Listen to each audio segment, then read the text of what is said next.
ನಮಸ್ಕಾರ ಕರ್ನಾಟಕ. ಇವತ್ತು ನಾವು ಮಾತಾಡ್ತಾ ಇರೋದು, ಒಂದು ಕಾಲದಲ್ಲಿ ಮೊಬೈಲ್ ಅಂದರೆ Nokia.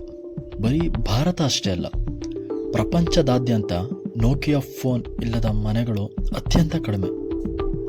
Battery backup, strong body, snake game, ring tone, Nokia ಹೆಸರು ಕೇಳಿದರೆ ನಾವೆಲ್ಲ ಒಂದು ಕ್ಷಣ ನಮ್ಮ ಬಾಲ್ಯದ ಜೀವನಕ್ಕೆ ಹೋಗ್ತೀವಿ. ಆದರೆ ಇಲ್ಲಿ ಬರೋ ಕ್ವಶನ್ ಏನು ಅಂದರೆ, ಇಷ್ಟು ದೊಡ್ಡ ಕಂಪ್ನಿ ಇವತ್ತು ಯಾಕೆ ಮಾರ್ಕೆಟ್ ಲೀಡರ್ ಅಲ್ಲ? ಒಂದು ಕಾಲದಲ್ಲಿ ನಮ್ಮ ಮನೆಯ ಒಂದು ಭಾಗವೇ ಆಗಿದ್ದ ನೋಕಿಯಾ ಕೆಳಗೆ ಬಿದ್ದದ್ದು ಹೇಗೆ? ಹಾಗಾದರೆ ಯಾಕೆ ತಡ? ಬನ್ನಿ, ನೋಕಿಯಾ ಮೊಬೈಲ್ನ ಸಕ್ಸಸ್ ಮತ್ತು ಫೇಲ್ಯೂರ್ ಬಗ್ಗೆ ಈ ವಿಡಿಯೋದಲ್ಲಿ ಸಂಪೂರ್ಣವಾಗಿ ತಿಳಿದುಕೊಳ್ಳೋಣ. ನೋಕಿಯಾ ಕಂಪ್ನಿ ಶುರುವಾಗಿದ್ದು ಫಿನ್ಲ್ಯಾಂಡ್ ದೇಶದಲ್ಲಿ 1865ರಲ್ಲಿ.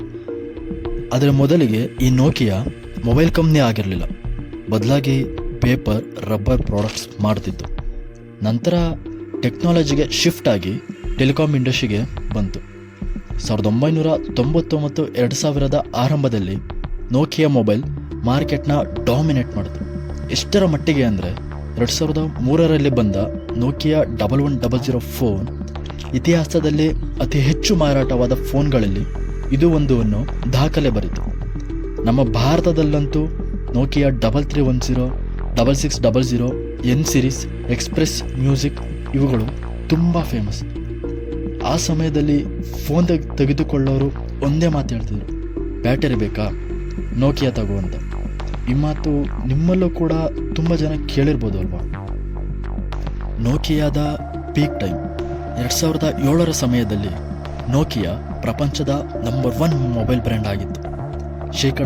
40% ಗ್ಲೋಬಲ್ ಮಾರ್ಕೆಟ್ ಶೇರ್ ಈ ನೋಕಿಯಾಗೆ ಇತ್ತು. ಅಂದರೆ 10 ಫೋನ್ ಮಾರಾಟ ಆದರೆ ಅದರಲ್ಲಿ 4 ಫೋನ್ಸ್ ನೋಕಿಯಾ ಆಗಿರ್ತಿತ್ತು. ಅಷ್ಟೊಂದು ಡಾಮಿನೇಷನ್. ಬ್ರ್ಯಾಂಡ್ ಟ್ರಸ್ಟ್ ಜಾಸ್ತಿ, ಫೋನ್ ಕೆಳಗೆ ಬಿದ್ದರೂ ಏನೂ ಆಗಲ್ಲ ಅನ್ನೋ ನಂಬಿಕೆ ಕೂಡ ಇತ್ತು. People believed Nokia means quality plus durability. ಆದರೆ ಇದೇ ಸಮಯದಲ್ಲಿ ಟೆಲಿಕಾಂ ಇಂಡಸ್ಟ್ರಿನಲ್ಲಿ ದೊಡ್ಡ ಬದಲಾವಣೆ ಆಯಿತು. ನೋಕಿಯಾ ಫೋನ್ಸ್ ಡೌನ್ಫಾಲ್ ಕೂಡ ಇಲ್ಲಿಂದ ಶುರುವಾಯಿತು.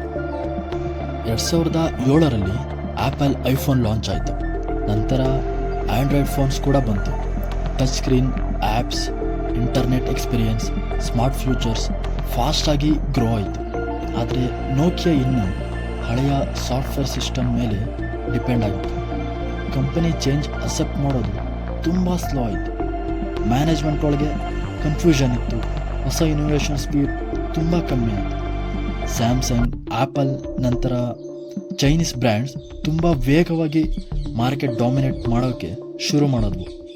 ಆಗ ನೋಕಿಯಾ ಮಾರ್ಕೆಟ್ ಶೇರ್ ನಿಧಾನವಾಗಿ ಕಮ್ಮಿ ಆಗ್ತಾ ಬಂತು. ಜನರು ಕೂಡ ಕೀಪ್ಯಾಡಿಂದ ಸ್ಮಾರ್ಟ್ಫೋನ್ಸ್ ಕಡೆ ಶಿಫ್ಟ್ ಆದರು. ಆದರೆ ನೋಕಿಯಾ ಟೈಮ್ಗೆ ತಕ್ಕಂತೆ ಅಡಾಪ್ಟ್ ಮಾಡ್ಕೊಂಡಿಲ್ಲ. ನೋಕಿಯಾದ ಬಿಗ್ ಫಾಲ್ 2013ರಲ್ಲಿ ನೋಕಿಯಾ ತನ್ನ ಮೊಬೈಲ್ ಕಂಪನಿಯನ್ನು ಮೈಕ್ರೋಸಾಫ್ಟ್ಗೆ ಮಾರಾಟ ಮಾಡಿತು. ಒಮ್ಮೆ ಪ್ರಪಂಚದಾದ್ಯಂತ 40% ಮಾರ್ಕೆಟ್ ಶೇರ್ ಹೊಂದಿ ಕಿಂಗ್ ಆಗಿದ್ದ ಕಂಪನಿ ತನ್ನ ಫೋನ್ ಡಿವಿಷನ್ನ ಮಾರಬೇಕಾದ ಪರಿಸ್ಥಿತಿ ಬಂತು. ಇದು ಬಿಸಿನೆಸ್ ವರ್ಲ್ಡ್ಗೆ ದೊಡ್ಡ ಶಾಕ್ ಆಗಿತ್ತು. ಒಂದು ಕಂಪನಿ ಸ್ಟ್ರಾಂಗ್ ಇದ್ದರೆ ಸಾಲಲ್ಲ, ಕಾಲಕ್ಕೆ ತಕ್ಕಂತೆ ಅಡಾಪ್ಟ್ ಆಗಬೇಕು ಅನ್ನೋದಕ್ಕೆ ನೋಕಿಯಾ ಒಂದು ದೊಡ್ಡ ಉದಾಹರಣೆ. ನೋಕಿಯಾ ಬ್ರ್ಯಾಂಡ್ ಫೋನ್ಸ್ ಮತ್ತೆ ಮಾರ್ಕೆಟ್ಗೆ ಬರಲಿಲ್ವ? ಹಾಗಾದರೆ ಖಂಡಿತವಾಗ್ಲೂ ಬಂತು. ನೋಕಿಯಾ ಬ್ರ್ಯಾಂಡ್ ಫೋನ್ಸ್ ಮತ್ತೆ ಮಾರ್ಕೆಟ್ಗೆ ಬಂದವು. ಆದರೆ ಹಳೆಯ ಗತ ವೈಭವದ ಮಾರ್ಕೆಟ್ ಡಾಮಿನೇಷನ್ ಇಲ್ಲ.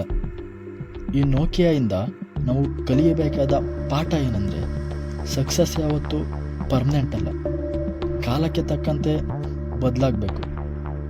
ನಾವು ಎಷ್ಟು ದೊಡ್ಡ ಸಕ್ಸಸ್ ಕಂಡಿದ್ರು ಅದನ್ನು ಉಳಿಸಿಕೊಳ್ಳೋದು ಗೊತ್ತಿಲ್ಲ ಅಂದರೆ ಕೆಳಗೆ ಬೀಳೋದು ಖಂಡಿತ ಅಂತ. ಇದು ಒಮ್ಮೆ ಜಗತ್ತನ್ನೇ ಆಳಿದ ನೋಕಿಯಾ ಇಂದು ತನ್ನ ಅಸ್ತಿತ್ವವನ್ನು ಕಳೆದುಕೊಂಡ ಕಥೆ. ಇಂತಹ ಆಸಕ್ತಿದಾಯಕ ನಿಜ ಜೀವನದ ಕಥೆಗಳಿಗಾಗಿ ದಯವಿಟ್ಟು ನಮ್ಮ ಕನ್ನಡ ವರ್ಲ್ಡ್ ಚಾನೆಲ್ನ ಸಬ್ಸ್ಕ್ರೈಬ್ ಮಾಡಿ, ಲೈಕ್ ಮಾಡಿ ಮತ್ತು ಶೇರ್ ಮಾಡೋದನ್ನು ಯಾವುದೇ ಕಾರಣಕ್ಕೂ ಮರೆಯಬೇಡಿ.